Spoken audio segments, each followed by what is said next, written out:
Dr. Garza, would you like to say a few words, or should we go to Ms. Michael?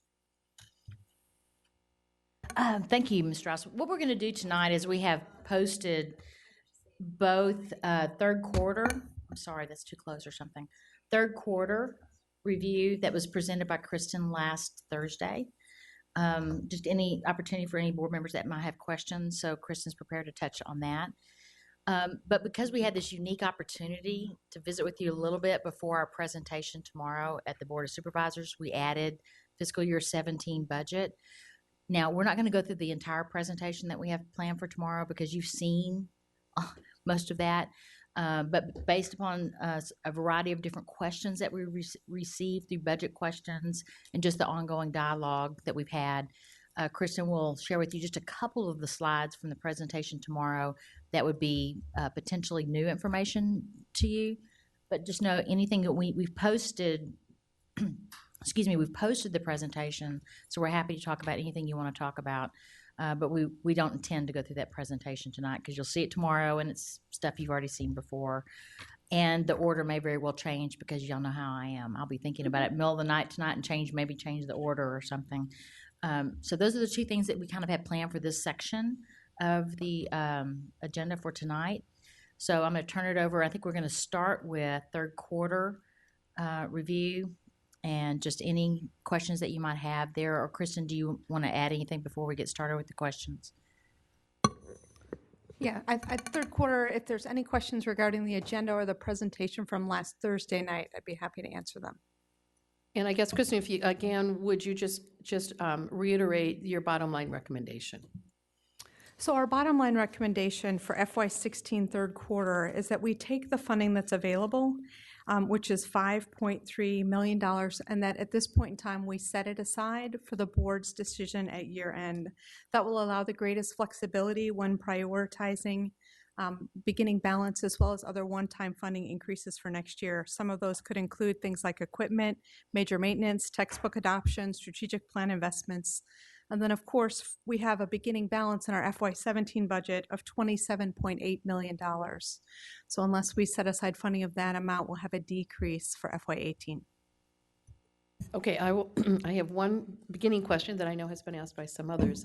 We've noted that we might get some FEMA money for the snow removal. Could you explain a little bit how that would or would not work? Are we going to get it? If we get it, when would we get it? What's the likelihood? Sure. So we were working with FEMA to petition the president in terms of declaring a disaster. That's the first step that would need to happen. If it is declared a disaster and we're able to submit the expenditures that we've had, we will submit them. And then typically it takes FEMA anywhere from 12 to 18 months in order to provide a reimbursement for a major national disaster. When that happens, we always recognize that additional revenue from FEMA at the next quarterly budget review. I might add, I think we had a little sticker shock when we looked at how much it cost this particular blizzard, and it, I think Kristen was checking some of us about what's our guess, and I think we were all way off. But just to give a little context, in 2005, which was our kind of most recent major storm, 2010. What did I say? I'm sorry, 2010. Excuse me, 2010. I think it was about a little over $5 million for that, and it was more scattered. It wasn't just a barrage of snow, and we didn't have as much hauling off of snow that we've had this particular time. So, unfortunately, it was a significant amount of money.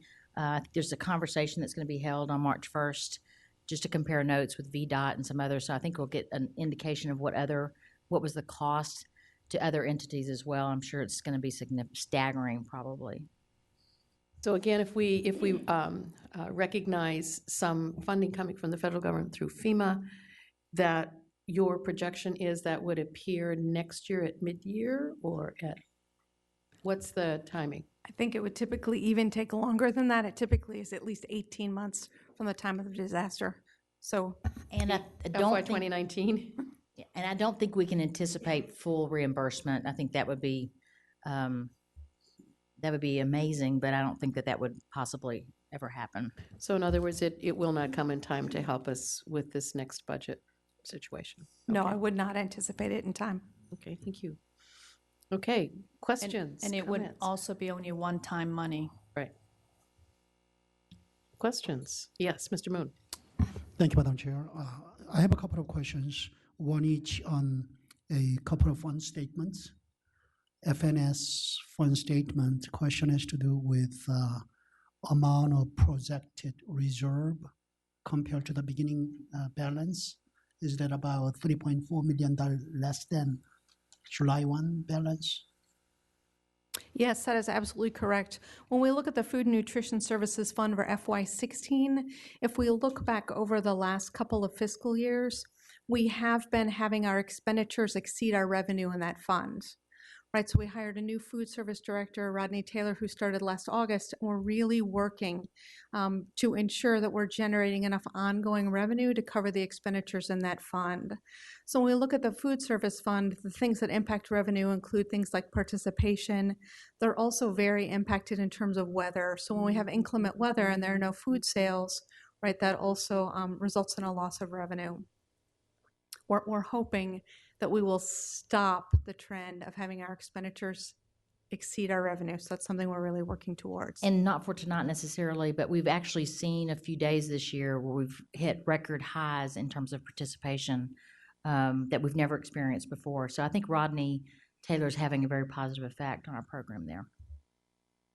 Does the school closings due to snow, does that also affect the amount of federal aid, or because I see the change on the amount of federal aid from mid-year to the third quarter? Correct. So when you look at the food service fund, what we're looking at third quarter is the budget projection, not the actuals, or still the budget projection.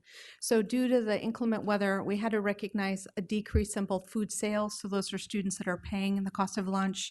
And then the federal revenue is a loss of reimbursement for the federal government for students eligible for free and reduced price meals. But not state aid? State aid remained the same?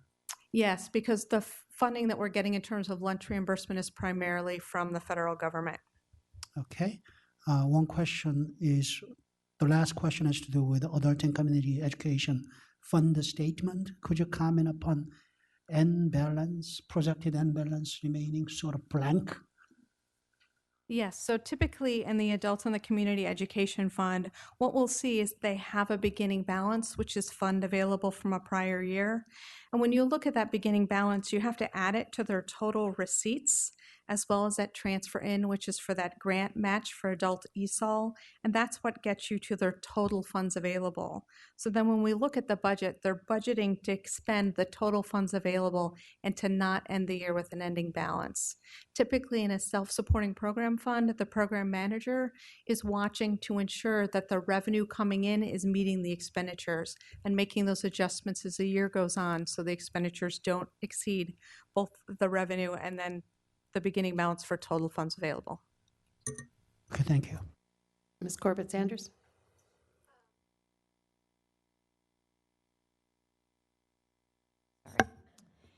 In your document, third quarter budget review, you note that there is a decrease in IDEA funding.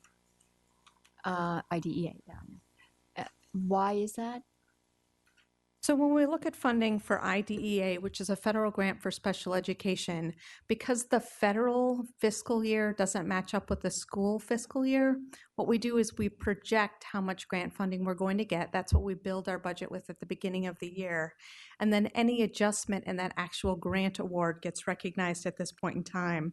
So if we look at IDEA, for example, our budget for that in total is approximately $39 million, and we're making an adjustment of $59,358. So a really minimal adjustment as compared to the projection for the total grant. But is that caused by numbers of students or, what's driving the lower amount? So each year that grant reimbursement changes in total. I would have to ask grant staff to give us any exact reason, but there's always small fluctuations in that grant each year. Other questions, or we're thinking? Yes, Ms. Jeanette. I have a question, but I can't find what I'm looking for on the I wanted to relate the $2 million that we're realizing from these grants to the $0.5 million we're adding in our proposed budget for next year to grants and self-supporting funds. How are those linked?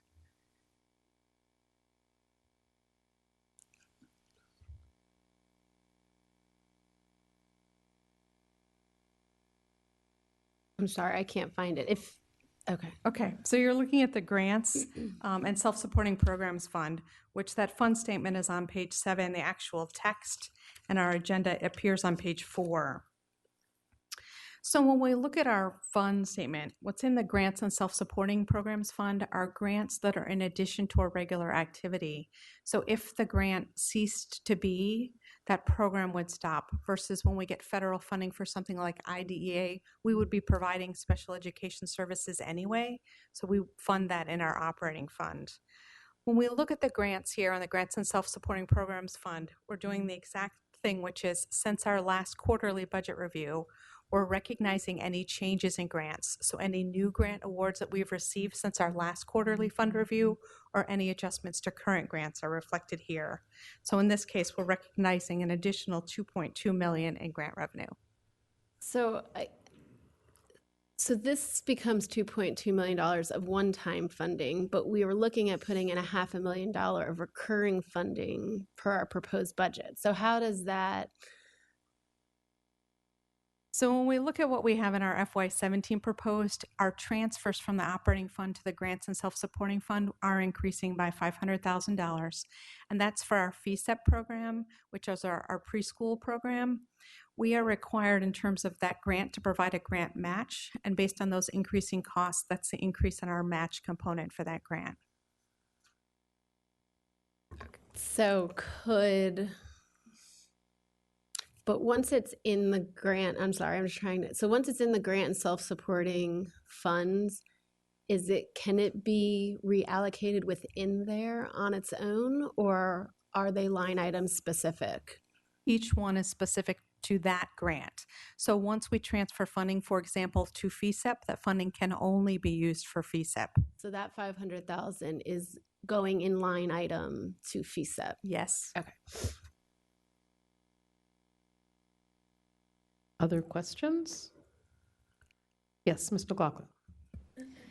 So I know when we were doing the mid-year review, we talked about at this third quarter review, we would try to have a little more board discussion about the fact that we didn't have the student enrollment that we anticipated in the fall, and that this is how we would then try to capture it.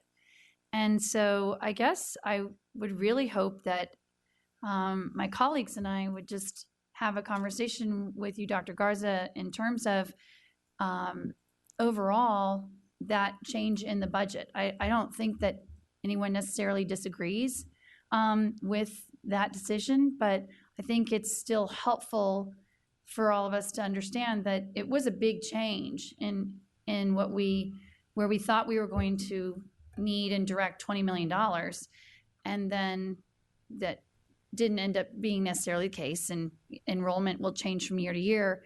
But then the ability for the board to be able to speak to the issue, and at what point should we be trying to speak to the issue and have a full understanding as a board about it. I think this is kind of a good opportunity for us to just all be on the same page. And part of the reason for my question is that I think it's a good exercise for the board in having some ownership in the fact that we are going to have adjustments during the year, and 20 million can seem like a staggering number to the general public, and I think even for all of us in some degree.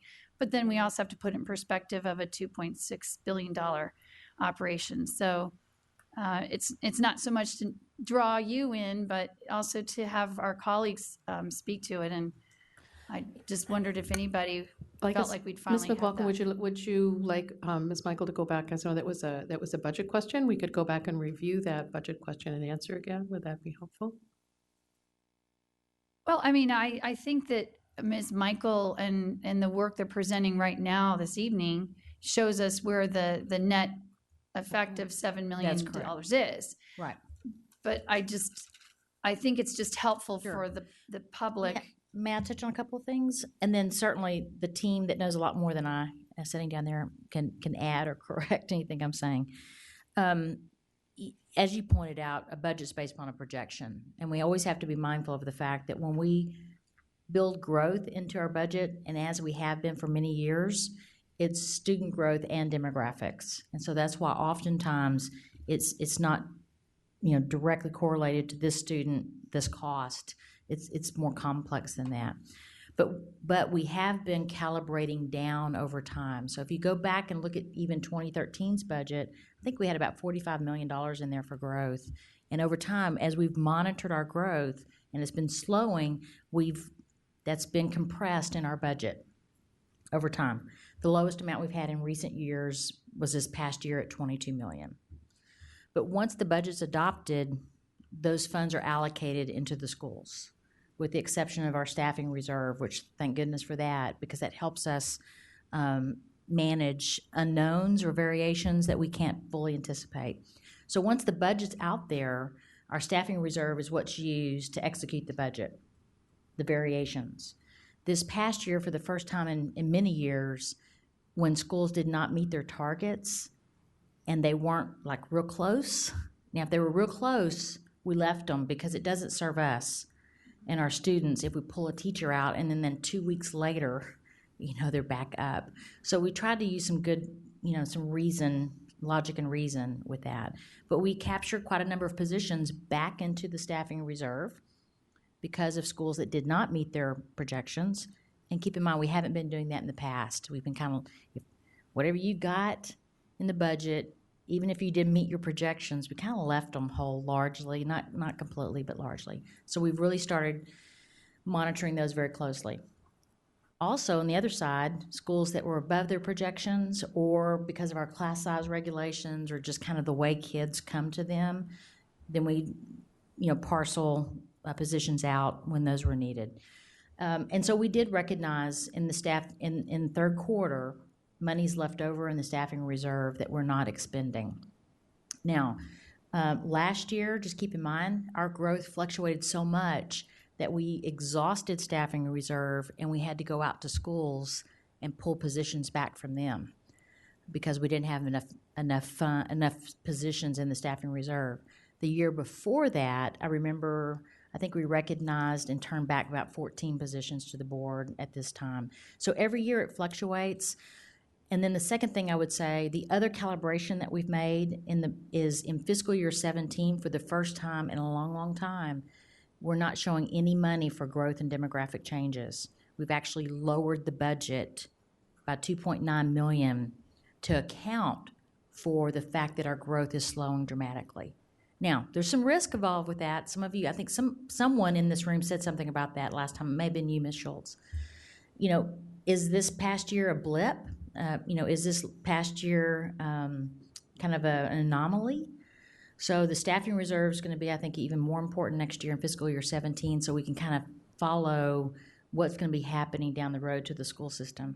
So I think, that's probably the best I can do and how to describe that. So we've mitigated it by recognizing, not using positions that weren't needed, and then recalibrating the budget for fiscal year 17, which is great because that gave us some relief.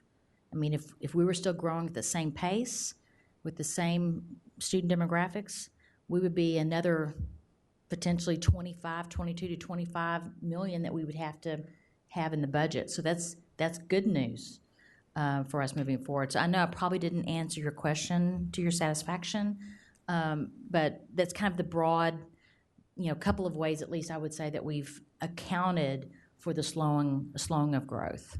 No, I appreciate that. It was very helpful. I was more of, kind of posing the question to my colleagues about the fact that this was sort of new for us to have such a large unexpected change in our budget from what we passed in May. And so this is just kind of a perfect opportunity for us as a board, where we do, in the end, own the budget, to just have a sense of, okay, we do have the information now in third quarter, but is that the best we can do in terms of our responsibility of just having a sense in that kind of shift? And if it is, it is. But I think that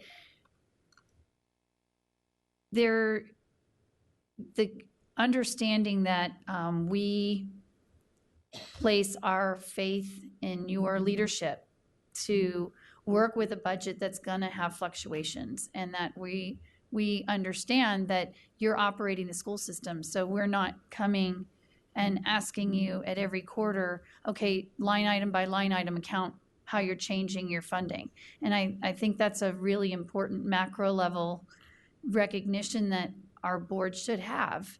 And One more thing I should mention, because this is an important conversation, and I want to emphasize again, we do need to show our math. I get that. The other thing that was a mitigating factor this year, and I just want to remind, I'm probably saying the obvious to many of you. We made some commitments around class size that we've never made before. And as Ms. McLaughlin was pointing out, a budget's an educated guess. And we don't have a lot of wiggle room. We have the one small reserve. So if we're off, we have to be really careful. But it's based upon an educated guess. We guessed how much the class size regulation would cost us. And you'll remember we had $3.4 million, and then you all are 3 point something, and then you all gave us one-time monies of about $800,000 to contribute to that. And so I think in total, we had about $4.1 million, if I remember correctly, in that. Real close. That's a real close. Okay. You remember that it cost us more than what we'd anticipated. It cost us about 6.5 to honor those commitments. And those were important commitments. I mean, I've gotten great feedback from our communities. I mean, we're still not there in my view. But that also exacerbated that. So that's another explanation.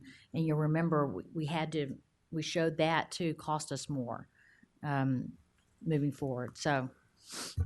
Right, I was going to say, if you were sort of keeping track of the math with that, if we had not attempted to do the decrease in class size, in which in the end cost us over $6 million, and then in the FY 2017 budget, we put in $10 million again to attempt to meet those, to go down some more. And so obviously that is money that we're proposing to spend for the reason that we feel is very important. If we decided not to spend the money, there would be less money to spend. Okay, any other questions? Because we also wanted to have time to go over some of the information that will be presented tomorrow. Are there any other questions? Yes. If you could just explain a little bit on the snow removal, maybe what the components were of that 7.2 million, and is there any portion of that that's covers future snows this winter? I would personally like to hope. Well, first of all, we're not having any that more. it's not gonna We're snow. not going to have any more next year either. From your mouth to God's ears, right? So when we look at the snow removal, remember this was an estimate because we haven't received all of the invoices yet from contractors, but we contract out snow plowing and hauling, right? And we had a significant amount of hauling for all of our parking lot areas, right? The other component of this cost, a much smaller component, approximately 1 million of the total, is for overtime costs for employees who came in and had to shovel. Our custodians shovel around the buildings, so the sidewalks and the entryways. But the major component of this cost is the snow removal and hauling. Once we get the final invoices, any difference between the projection included at third quarter and those final invoices will be recognized at our year-end agenda. The other part of your question was, how much do we budget on a regular basis for snow removal? It's about $500,000. And I think typically, isn't that right? $500,000? It is right. Okay. In our regular budget. And then, in an ordinary year, that we do okay with that. But this obviously was an extraordinary year. But that's how much we have built into the budget on an annual basis, because I think that was your second part of your question, I believe. Yeah, well, actually, so this 7.2 million, are you expecting that the total figure will be less than that amount for this year? And then if so, how much? So my hope is that that estimate is really close, but that it will come in lower. So I mean, I would think we'll be very close to that total, but we won't know until we get the final invoices. Now, anything we don't expend, you'll see it in year end. So it's not as if, if we don't spend this, it gets hidden somewhere. So we just have to recognize it now because we know we're going to have that expenditure. But if we're fortunate and it's 6.8, then at year end, when we meet on year end, it'll show that we didn't spend that much and we recognize it.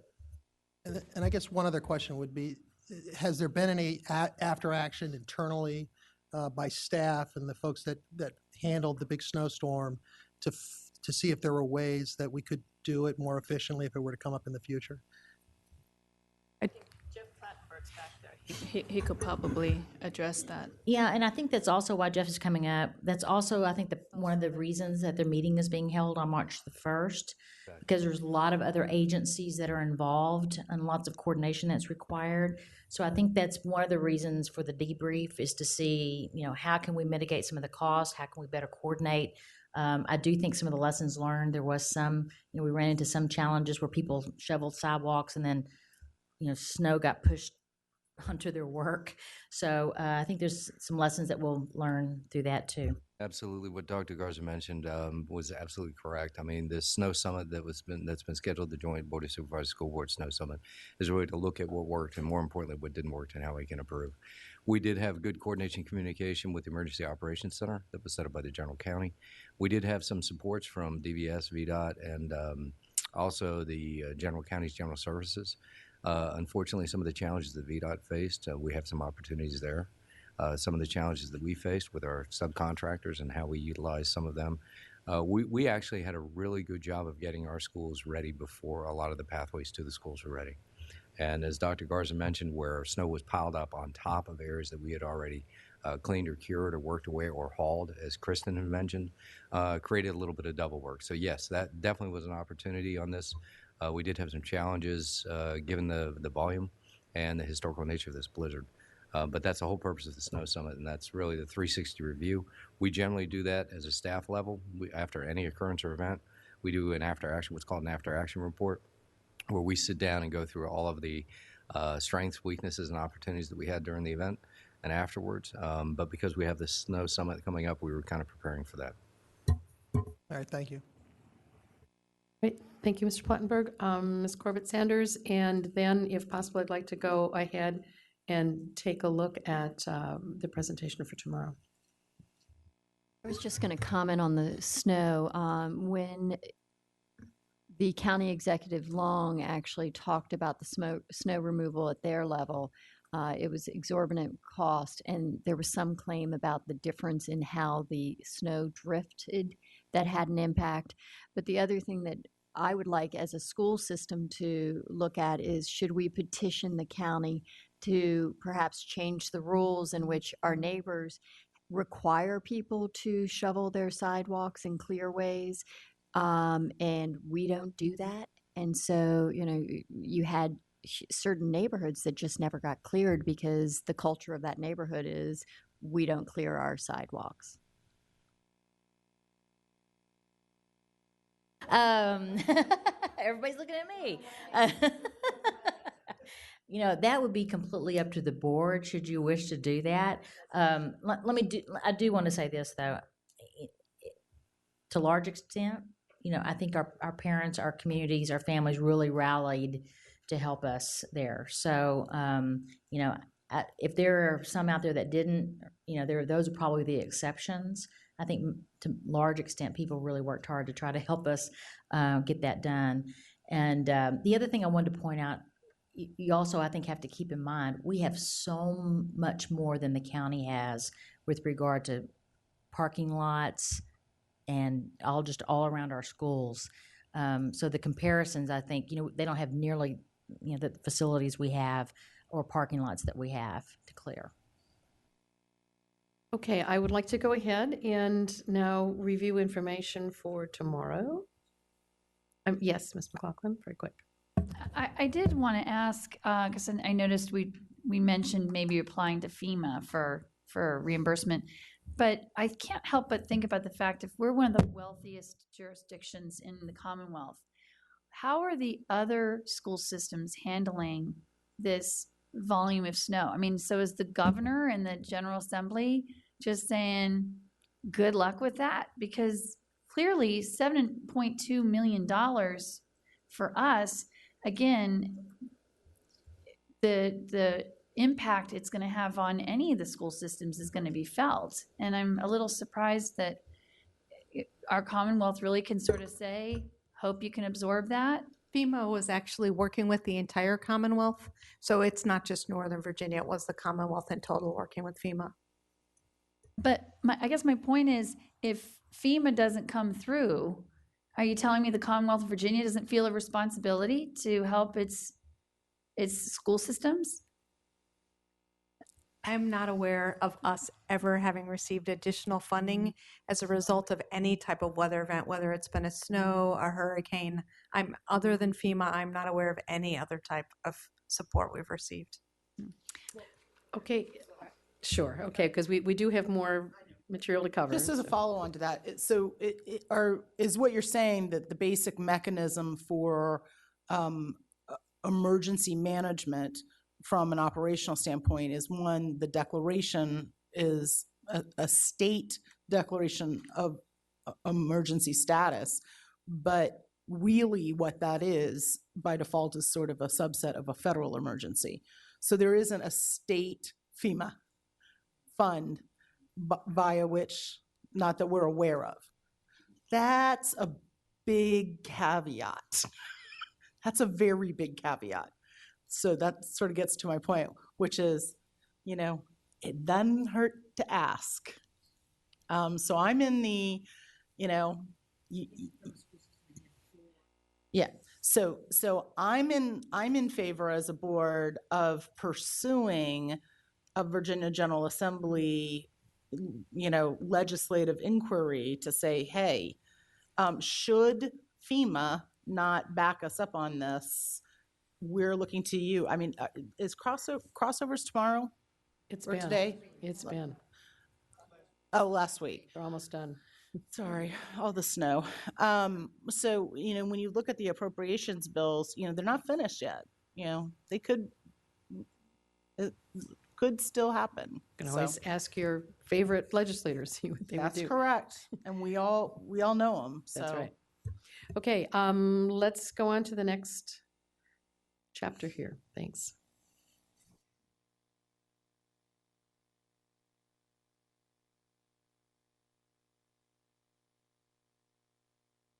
No, it goes on a regular meeting, not here. It's, this was just, it was a presentation and it was posted as new business last Thursday. This was just an opportunity to further ask questions, and then you will act on it. March 10th. Yes. Right. Okay, Ms. Michael.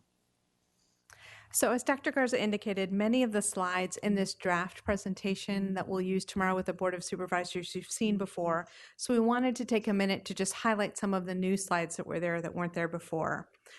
This was posted to Board Docs just before 6 o'clock, so you may need to refresh your Board Docs if you don't see it. So first I'm going to go to slide 4. Maybe I'll let Kathy. On slide 4, one of the things that we're going to share with the Board of Supervisors tomorrow is that this is not a needs-based budget, right? Our budget request only funded our most pressing needs, and if we had included all, or in this case, just a subset of some of our other truly important needs, all of the things on this slide would have been included in that budget request.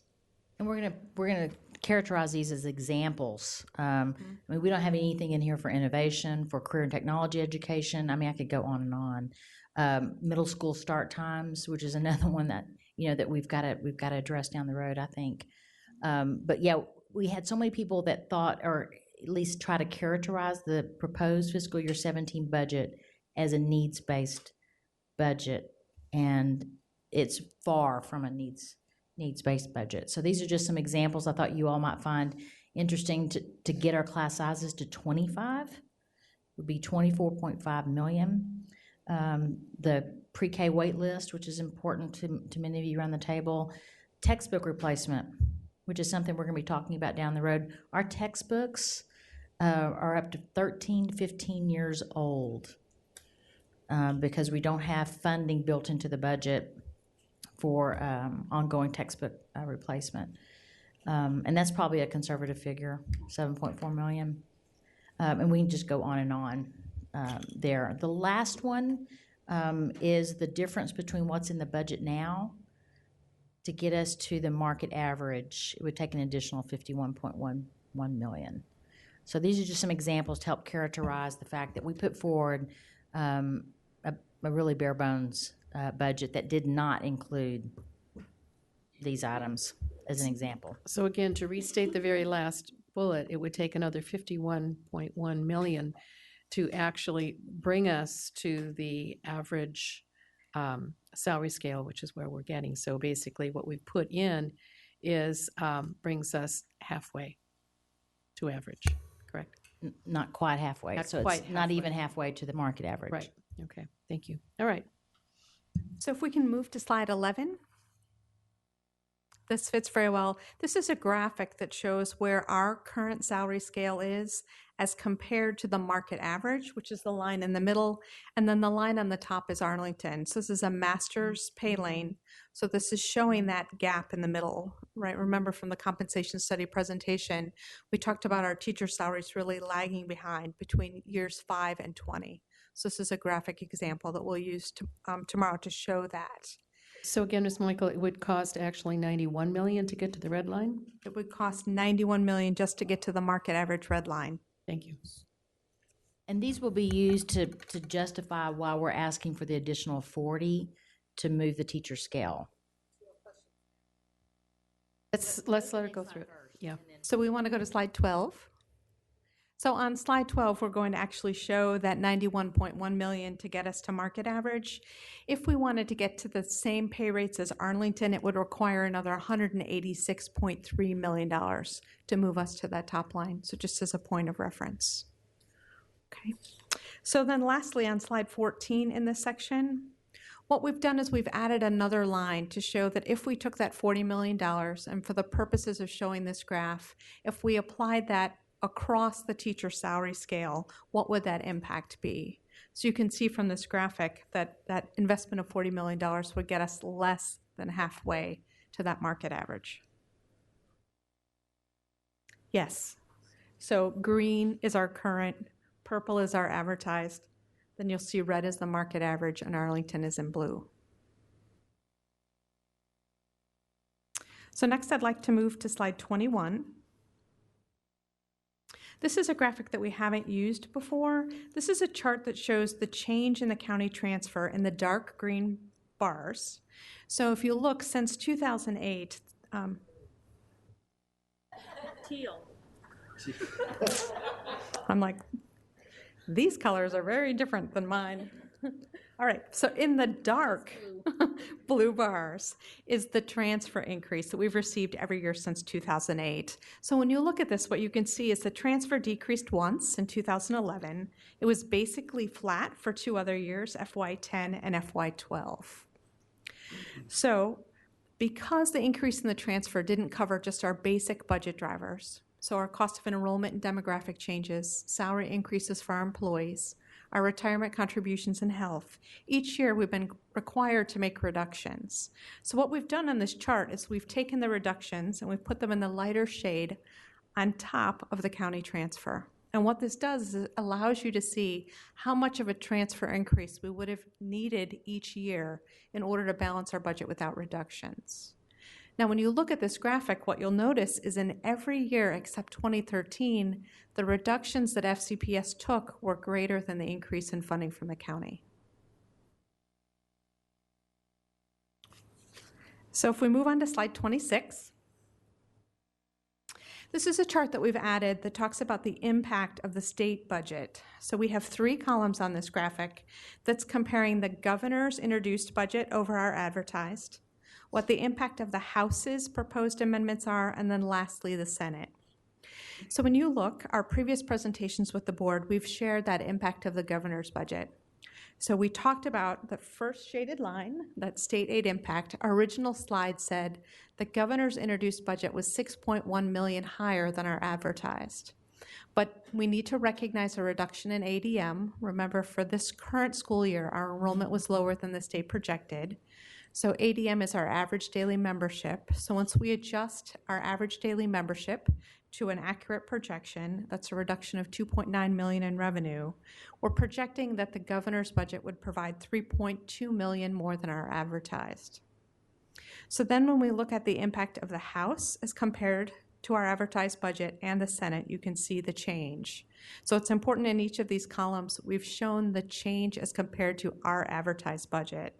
So the House would give us 6.8 million more than we currently have in our advertised budget, and the Senate would give us 8.6 more than we currently have in our advertised budget.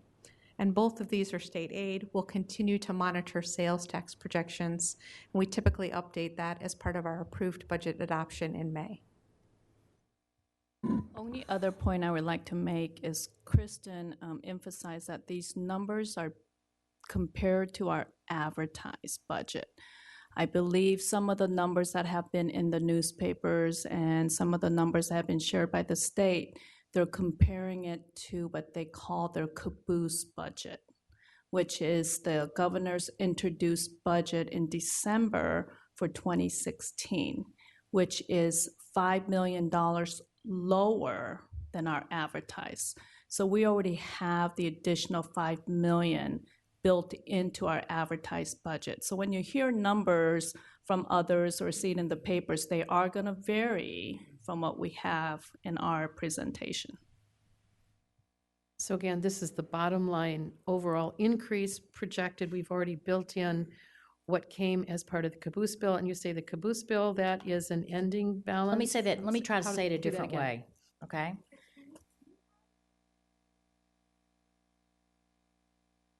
We're not talking, all that's up here is what's in addition. Can we start with what the figure was?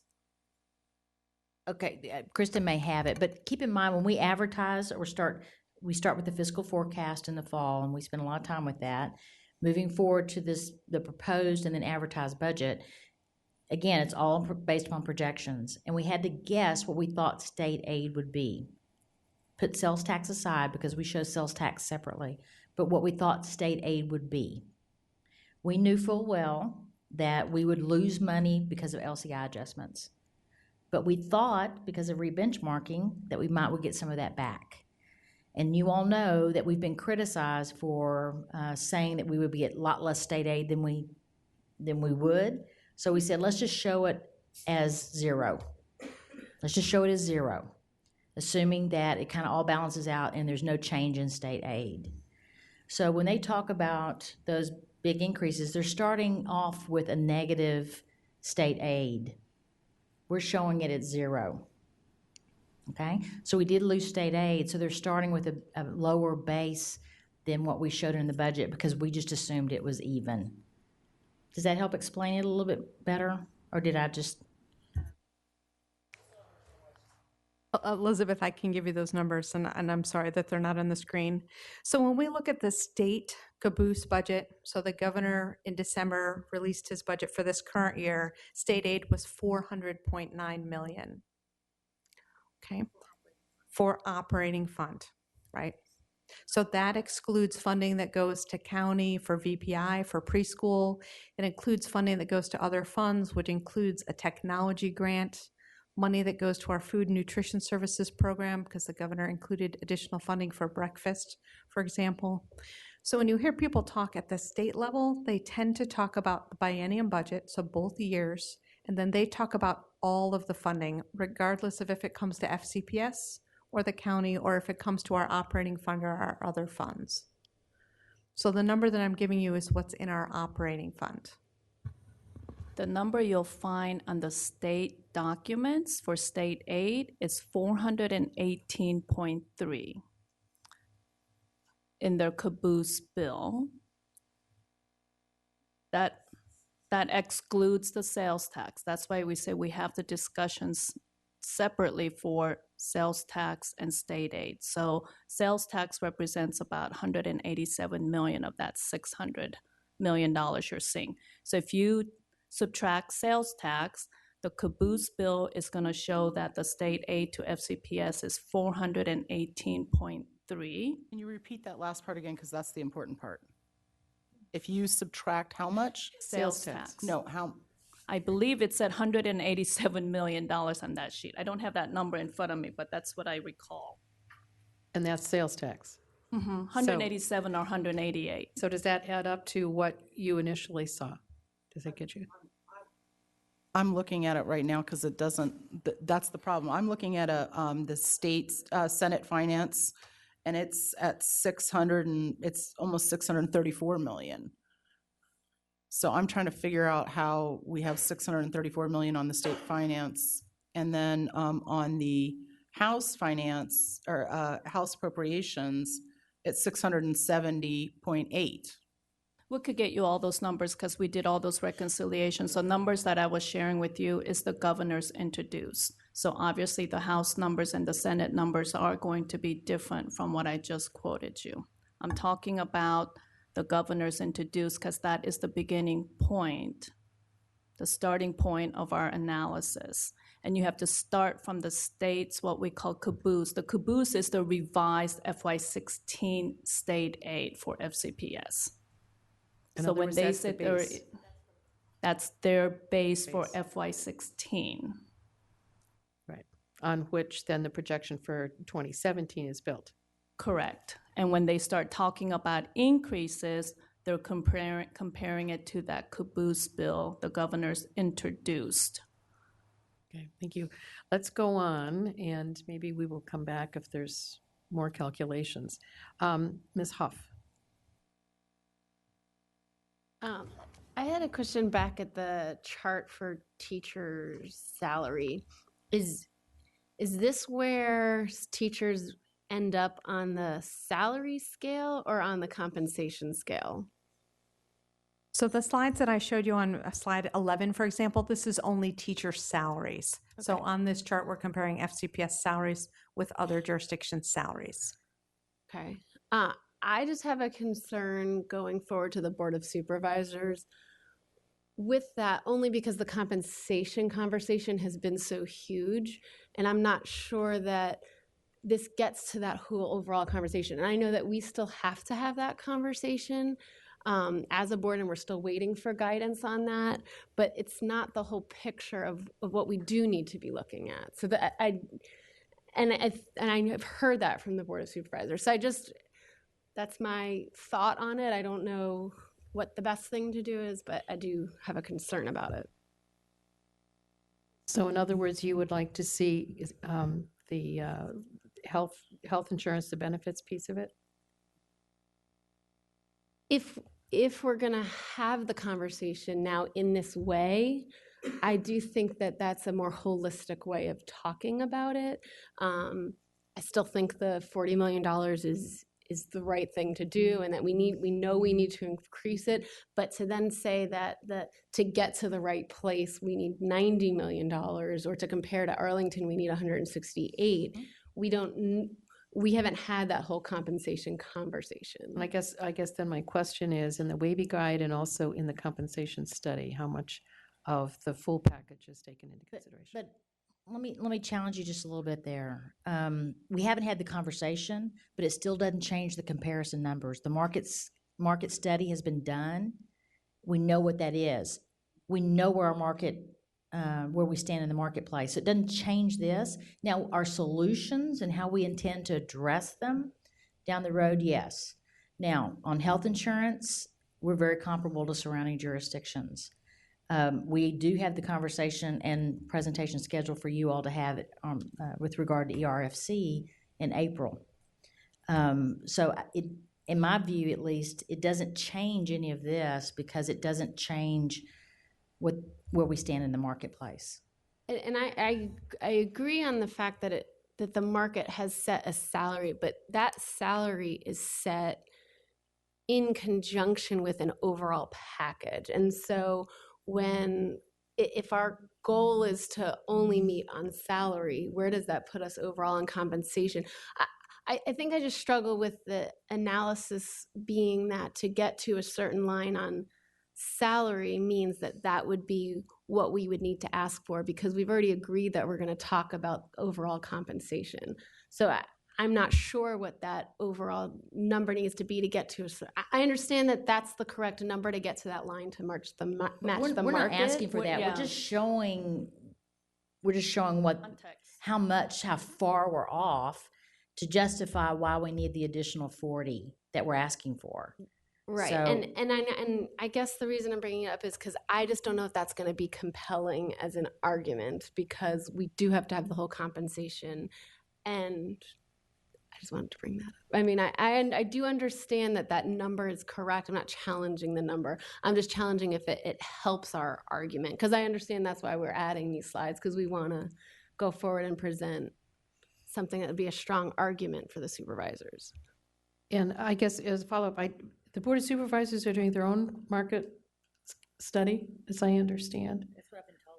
Right, yeah. Starting it. They're starting it. And I guess that would be the question as to whether or not they're also looking at their own benefits packages and their own pension, because their pension system on the Board of Supervisors is very similar to ours. They have also in it. It's actually better because VRS has reduced their benefits when they implemented the hybrid plan. That's right. So, right, so our pension plans are actually less generous than what the county has. Okay, let's go to, I have Ms. Schultz, Ms. Polachek, Ms. McLaughlin, and then Ms. Corbett-Sanders. Well, I don't know if there's ESP going on across the table, but that's exactly what I wrote down. So there were a couple of things that I wrote down, but that was number one on slide 11 is I have no problem with this slide being here, but the compendium slide has to be there, because otherwise we're having a discussion that is completely siloed from the total financial outlook of where we are. And so there's got to be a companion slide, in my opinion. Two is, I notice the companion slide would be, what does this look like when you layer benefits on top? And it's half the equation. You're talking about the 25 to 30 years after a teacher retires, what's the total compensation look like over, and what are we trying to do? And if we don't have the conversation around total compensation along with what we're trying to do on salary, then we're having half the conversation. So I would not support a presentation that's this alone. Two, can I get through my questions first? Okay. Two is, I did have a question. I was looking at both the state or the Senate Finance and the House Appropriations amendments. I noticed that they have an ADM of 181,160. What do you think the ADM is going to be that's that different than that? You think it's going to go down from the 181? Absolutely. Absolutely. I think it's going to go down from that. So when you look at the ADM in the state cabooses budget, it's 178,190. Right, so they would be projecting us to but that's grow what I don't 3,000 students by next year. Remember, the ADM that the state used for our 16 budget was too high. So we had at mid-year, remember, reduced it because we knew that our state aid was going to go significantly down because their projection for enrollment was too high. And they've continued that too high projection moving forward. But why would the caboose bill reflect something different on an ADM? Like, how would the caboose bill be informed to be a different number than the state Senate Finance and the House Appropriations numbers? Who is giving them those numbers, and why are they different? I had that exact conversation with someone earlier today. Why would the state finally recognize a lower number for the caboose budget and not pick up that lower number moving forward through the governor and the House and Senate? I have no idea. I know that we submit to them what we believe our ADM will be when we submit September 30th enrollment data. Information technology sends that. So I know that we had sent them notification that we thought the ADM was far too high, but that they didn't adjust it. When I asked, they're like, sometimes they pick it up, sometimes they don't. But it's too high. We know it's too high. So what happens, is this calculation sheets that the state gives us, they give us an opportunity to adjust ADM on those sheets. So clearly they know that districts need to adjust that projection for enrollment as they're projecting out their state aid. So they do make that tool available to us. And it's important that we accurately project our ADM with our state aid, because in the end, they will pay us based on the actual ADM. So if we're projecting using a high ADM, when the actual revenue comes and they adjust it at the end of the year, we could see a significant decrease in revenue. The over projection of enrollment here is significant. Yeah, it is, because then the question becomes, if the estimations as the House Appropriations and Senate Finance bills are working their way through, if they're wrong from the outset, and I hate to elevate the whole, like, if the numbers are wrong from the beginning, everything else is wrong, but I mean, it's true at the state level too. And so that conversation has got to happen around how they're only correcting it at the back end, when if those numbers were corrected at the front end, it could potentially affect some other assumptions. Like, so for example, and the reason I say this, say their total, as they're working through their budget on the House side, if they get to $670 million for Fairfax, and that sort of becomes the anchor or the puzzle piece off of which everything else is set, because they've got to figure us out first, then they fix that 670 and then work through, it's a domino effect, where if that appropriations number really should have been 640 or 660 or whatever, then maybe we have some wiggle room to advocate for other things if they know. But if they say, you know what, your ADM gets you to 670, that's all the money we have, then the conversation shuts down from there. So I fundamentally have a concern that things are only being backed into at the end of the process down there. Another thing I wanted to ask a question about, because we've had presentations before, is I noticed that they cut out the JASON program. And I'm wondering, what they said to go to online STEM. I'm like, how on earth, when we've been told how great this program is, how do you get to, never mind, you can do STEM online? I don't understand that. So I don't know if anybody has any answers on that. And I would like to see a breakdown of what we have in terms of the House versus the Senate versus our ADM, and how we get to that taxation number, and what gets pulled out supposedly for taxes. Because I'm having difficulty reconciling what we proposed, where the 187 million goes, and then what's in these two recommendations from the two sides of the General Assembly. Okay, Ms. Palchak, to be followed by Ms. McLaughlin, and then Ms. Corbett Sanders. And I would like to finish in about 10 minutes because we have other items to cover. I'll be quick. I see on slide 27, there's a narrative, but I was wondering a little bit more about changes in VRS. I see that it just says for 2018 now, and then it says state life insurance, if you have an estimate of the numbers around that.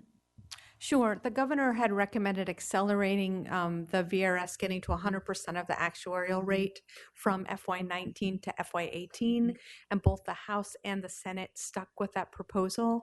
Right, while that does give us additional revenue in FY18, it also then will result in that significant increase in our VRS expenditures happening in FY18 instead of FY19. So it's a significant expenditure increase for us. When we look at the change in the state life rate, that increased revenue is about $100,000, and that increased expenditure for FY17 will end up being about $600,000. Oh, and we don't have it in our budget currently. Okay. Okay, and just to Correct. be clear, VRS will have no impact on FY17, just 18 for now? Correct. There's no retirement impact to FY17, just FY18. Thank you. Right, we've already built in, we've assumed the appropriate contribution required for 2017. It's already in. Okay, Ms. McLaughlin, then Ms. Corbett Sanders. I want to begin because sometimes when I speak, I seem to not have people hear some of the important points. So I'm going to start with this for anyone who doesn't catch it all. My life was significantly shaped by the fact that my father was a public high school teacher. I know what it was like, the struggles he had to raise 3 children and a wife on that salary, and what it was like to have 1 car for the family and all the other things that came with it. So I'm prefacing this remark because I take very seriously how important it is that we have competitive compensation for our teachers who are the backbone of this school system. And I want us to be successful in closing the compensation gap as much as anyone else around this table and in this county. But we run a risk of not being successful if we're not careful with how we present the information. And what's concerning to me is when I look on slide 10 and we talk about that this is a compensation study, and we put in bold that we are significantly below the market average for teacher salaries and total compensation. And yet the first bullet says or the second bullet where it says over a 30-year career, a teacher's earnings are $142,000 less than the average of the surrounding school district and $290,000 less than the teacher in Arlington. For a compensation study over a 30-year career, their total earnings is not $142,000. It's $52,000 when we add in the total compensation, which includes benefits and pension.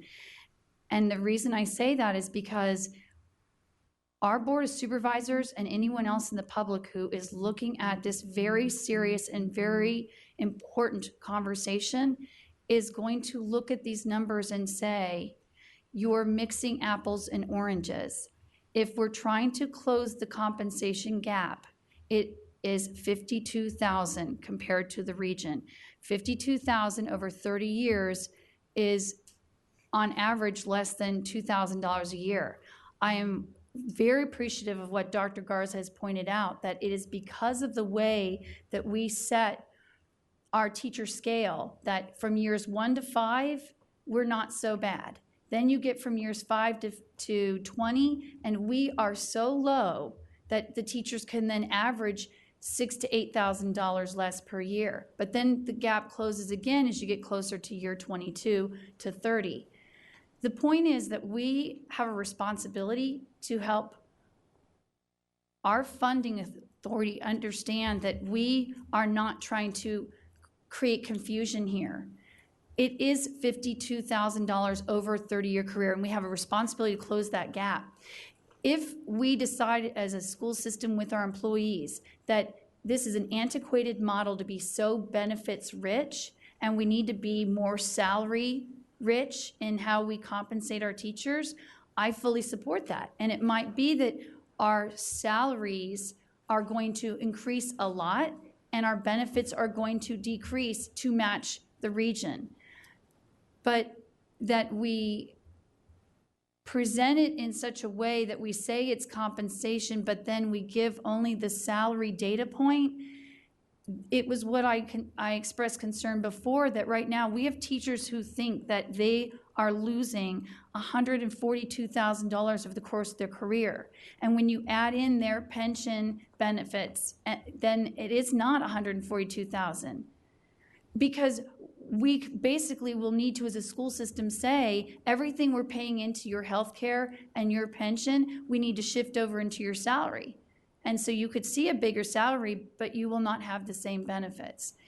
So I guess I'm trying to understand why we continue to publicly present only the salary figures while we are trying to, in best practice, talk about the fact that it's a compensation study, and that if you ask any employer, you can't ignore the cost to be able to pay your employees includes the cost of their health care benefits and their pension benefits.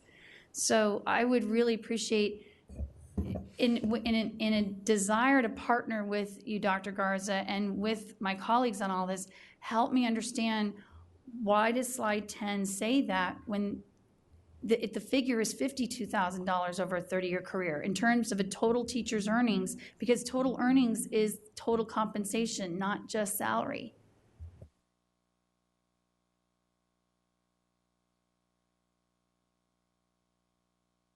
I guess first I'll ask a couple of questions. Can the school system not offer health benefits? Our health benefits are comparable to surrounding jurisdictions. Right. 'Cause The they're- only differentiating factor we have, at least with the exception of one other school system that does offer supplemental retirement plan, that's the place where we differ. Right. And Um, can we do away with the ERFC? Well, you're going to get a report on that. It's going to be very difficult to do away with it just because of the liability and funding the liability, but you'll have some choice to do that. An actuary will be presenting to you all what your options are. So I'm not an expert on that, but there will be a significant amount of money that would be required to be put into the fund to fund it should you pull anybody out. And just to add a little bit of history of why ERFC was initially established, it was trying to make teachers' pension benefits comparable to county employees. I want to, since it was my turn to ask the question, I want to make sure that there isn't a misunderstanding about what my question was. I fully understand and appreciate ERFC. I do. I also understand that we have the VRS just like every other school system in the Commonwealth of Virginia.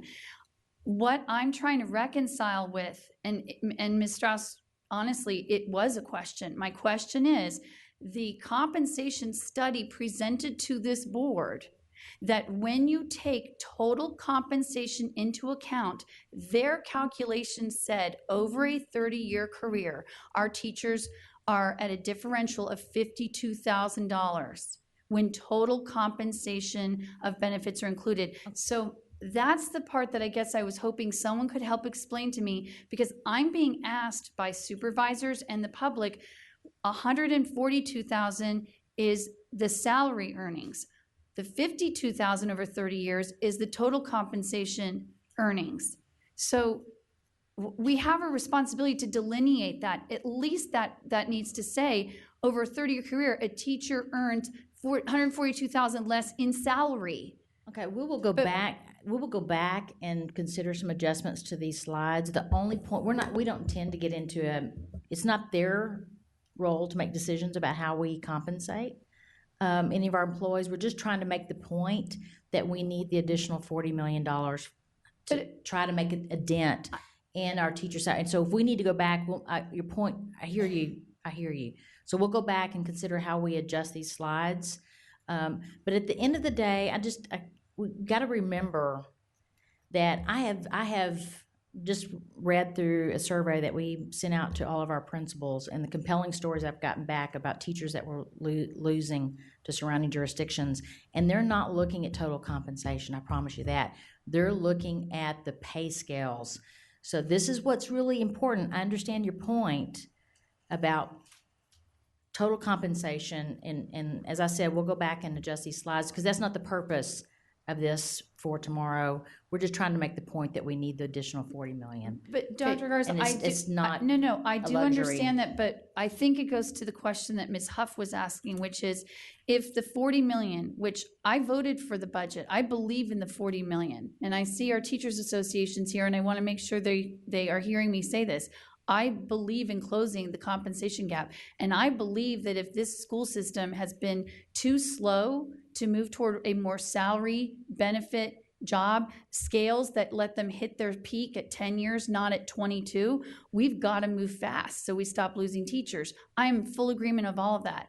What Ms. Huff's question was, if 40 million gets us roughly, but not quite half to closing the gap, the question that she and I both have is, which gap are we trying to close? If it's salary only, that's the 142,000.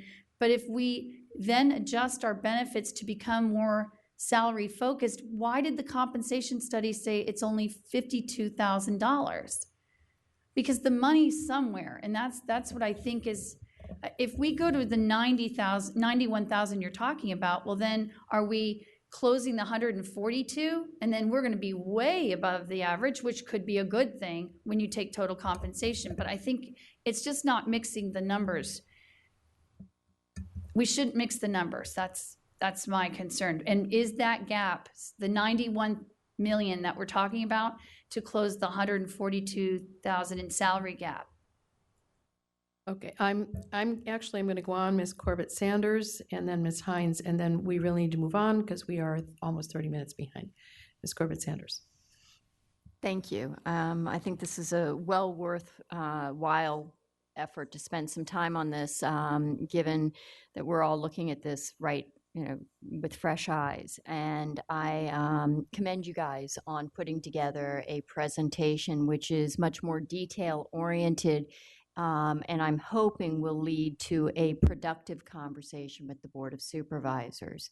But I do think that we put ourselves at a bit of risk if we cannot clearly define why we are using different numbers than we see the board using, than we see some of our legislators using, than we see some of the press using.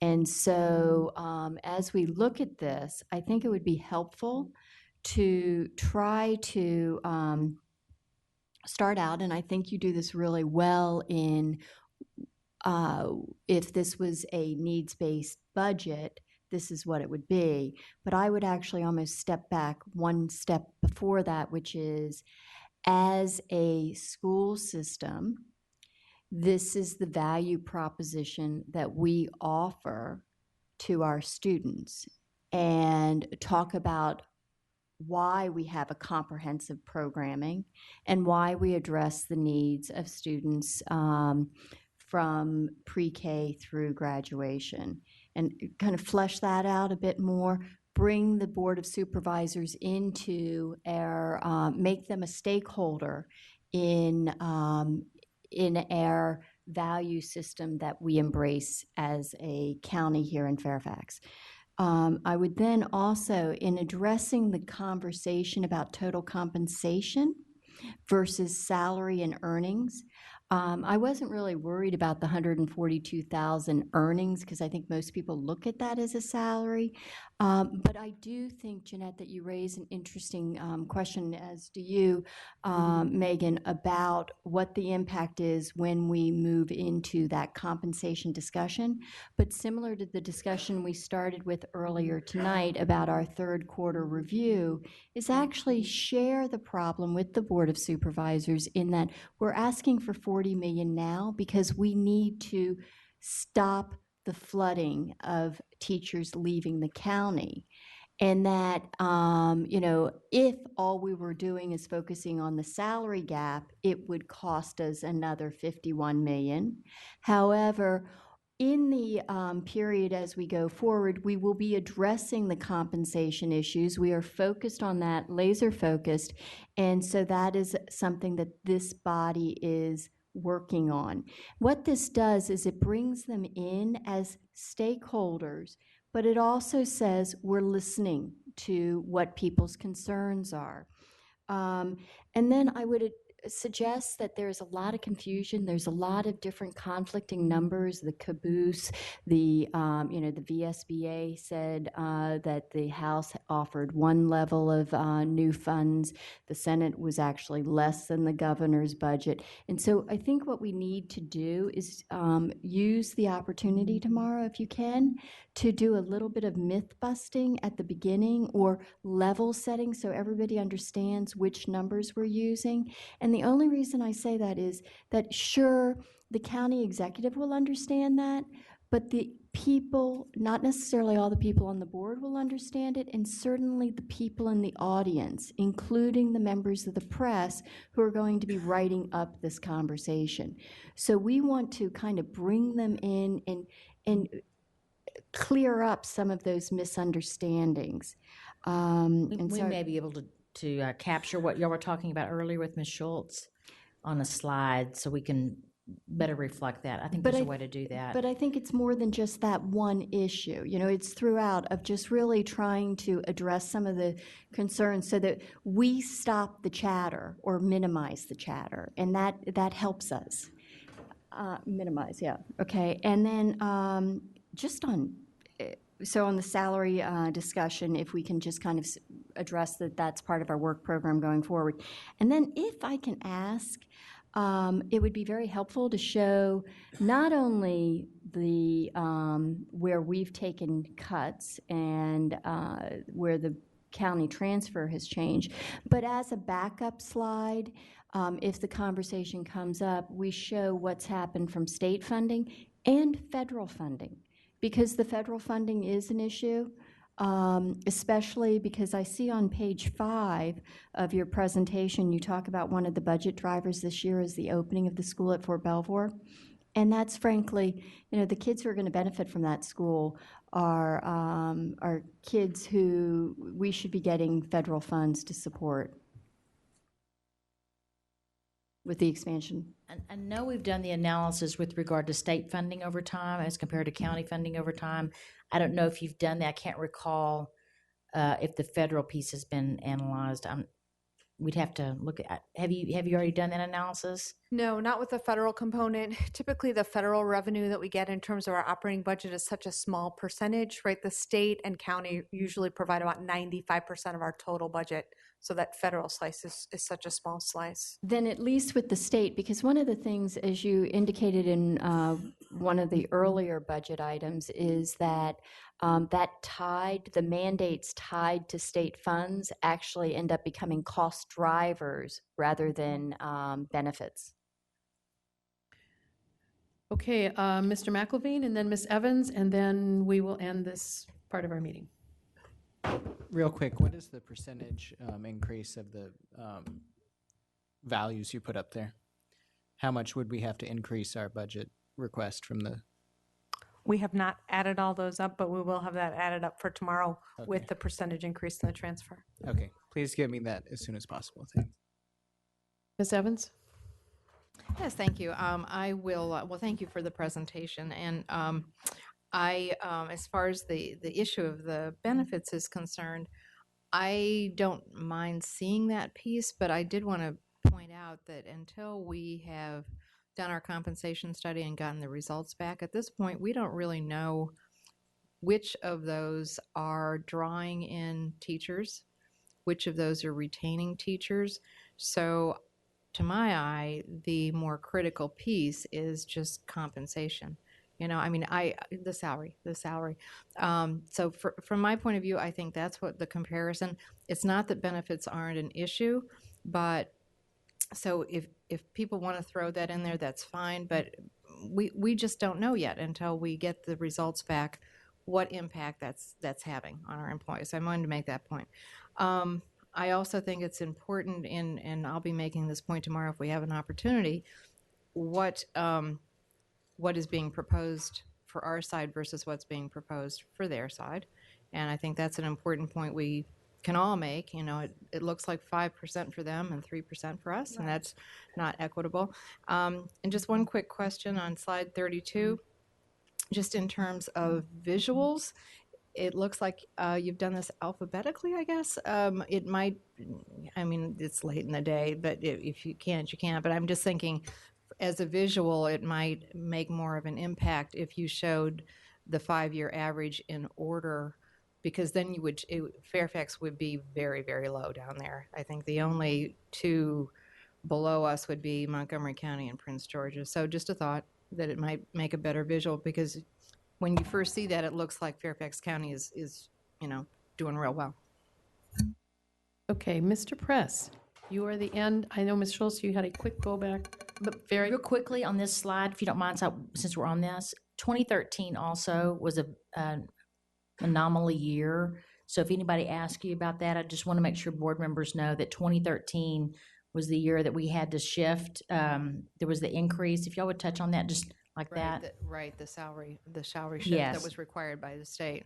Correct. Now, the one I'm going to focus on is my first year on the board where they cut us back. right. Right, in 2013, we had to increase employee compensation to VRS by 5%, and then we had to increase the pay by 5%. But overall, this was also at a time when we were shortening contracts, we were shortening. Exactly, but it doesn't mean that teachers actually enjoyed an increase in pay. Many of them actually experienced a cut in pay. So when we look at the slide on 32, 2 points. When we look at the 2 jurisdictions that had a lower increase than us over 5 years, those 2 on this chart are Montgomery County and Prince George's County. Neither of them were impacted by that mandatory VRS shift. But when we look at the increases over time, we have to remember these increases aren't an increase in cost per pupil, right? So they are likely also influenced by enrollment growth and other factors. So we very much use cost per pupil to get a better dollar per dollar comparison, but this does show you that total budget increase over time. Mr. Press. Thank you, Madam Chair. I wanted to very briefly compliment you all on slide 4. I think it's very, very powerful because I think it outlines the needs that we see for ourselves going forward. What I would mention is that I think what's very powerful about our strategic plan is that we got very, very strong community buy-in on it. Buy-in from our employee stakeholders, buy-in from our student populations, buy-in from from most of our parties involved. I think what could be very, to make slide 4 even more powerful would be to include how each of those goals might support our strategic plan in the long and short term. I think that would be something that perhaps might inform that discussion about how it supports our goals and needs as a school system. I think that would be something that could really heighten that discussion and enlighten the Board of Supervisors about why we've got these specific lines outlined in our discussion here. I did want to mention the total compensation package versus salary piece. I know this has been an ongoing discussion this evening, and I wanted to give my 2 cents on it. What I've seen in kind of, reading up on this on a national level, and I wouldn't be surprised if this were the outcome of our employee surveys, around the compensation study, is that benefits are a wonderful and very attractive part of our overall compensation package. But what my impression is for our new teachers, that's not what's bringing them here. Benefits, in my impression, and from the literature I've read from a national perspective, once again, are things that tend to retain employees. What attracts employees are attractive salaries. So I do not think that the salary graph that's outlined in this presentation is in any way, shape, or form misleading, because I think it shows the precise investment that we're trying to make. Showing the total compensation, sure, that's fine. We know that we're approximately competitive with our health insurance and retirement plans. We are not competitive with our salaries anymore, and I think that graph speaks to that. And I think the fact that the line is only moved, a micrometer up on that graph, again, shows where we are and shows why we need to make that investment in that specific area. And it's fine to talk about health insurance and retirement plans and whatnot, and that's an important discussion for us to have. But when we're trying to get Board of Supervisors buy-in on fully funding our request, what we're trying to fund is salaries, not an improved benefits package as it stands right now. So I think that we are in no shape or form misleading the community by putting it out there, or the Board of Supervisors by having that in this presentation. Thank you. And by the way, we decreased our benefits package for health insurance. The health insurance cost increased for those buying into our system. So it actually, whatever pay increases they've had, was eaten up in some way by decreased benefits. Ms. Hoff, and then we really must end. Sorry. And I don't agree, Mr. Press, at all. I don't disagree at all. I do think that's what our teachers care about. But to make the argument more compelling to the Board of Supervisors is if we're going to discuss it in the whole picture, because the $51 million is isolated from the compensation conversation. So if we were to decide that salary is more important, which it sounds like we all agree that that's what teachers are, but we're going to wait for that survey to come back, then we could adjust on the compensation, which means that $51 million doesn't solely come from new monies in operating fund. It comes from an adjustment in how we compensate our employees. And so that's how we make, I believe, our argument more compelling when we show the big picture of what we're looking at. To Ms. Corbett Sanders' point, we want to draw them into where we're coming from. And when we can show that, yes, the $91.1 million gets us where we want to be competitive on salary, but the extra 91 might not come all from asking for increased monies because we're going to adjust other pieces of that compensation. So I don't know if that helps. I just want to make one other point. That 91.1 million takes us to the market average. So I don't know sometimes how attractive that could be to a new teacher to say, we're just paying market average. We're just trying to put everything in context. Just to get us to market average and salaries is 91.1 million. Right. That's And I why think- setting the tone of who we want to be is so important. Right. And I think all those are good conversations. I just think that I want to make the argument more compelling. You know, I think it is compelling to show where we are on salary, but I think we're stronger when we say we're having this whole conversation. This is a piece of what we're talking about. So. Okay, I would like to, I know, Ms. Schultz, you had a very quick 30-second. Are we going to have a report that shows the transfer number of teachers because of salary to other jurisdictions? Are we going to get that? That goes with the anecdotal. Yes, I can get that. We just compiled it. We did a survey of all of our principals because that's the best way to get the information. Yes, because But the principal doesn't know why the teacher left to go get more money. They just know that they left. No, the principals usually know better why they did than we do, because all we can do is an exit survey. People leave all the time, and so we conduct exit surveys, and they choose whether they want to tell us or not, or they, the principals, in my view, have some of the best information about that. And the exit survey data was included in the exit survey information was Premier given to you in Workforce Goal 3 report at I the know beginning of the the year. exit survey, but it's still, and that's all I know of that we have, and it doesn't say where they've gone. So I don't have, there's a lot of anecdotal talk about that they're leaving, but I can't point anybody to anything that says this number of teachers left to this jurisdiction because of more money. And that's the struggle that I'm having is I don't have anything for No them one to has point to. that. Well, No school I system know, but has that's that. become the narrative, and that's the problem. Okay, we do need to go on because we have other things to discuss this evening. Thank you very much, Ms. Quinn, Ms. Michael. And this portion of the work session is over. Thank you. Do we need the 5 minutes or 3 minutes before we go to the next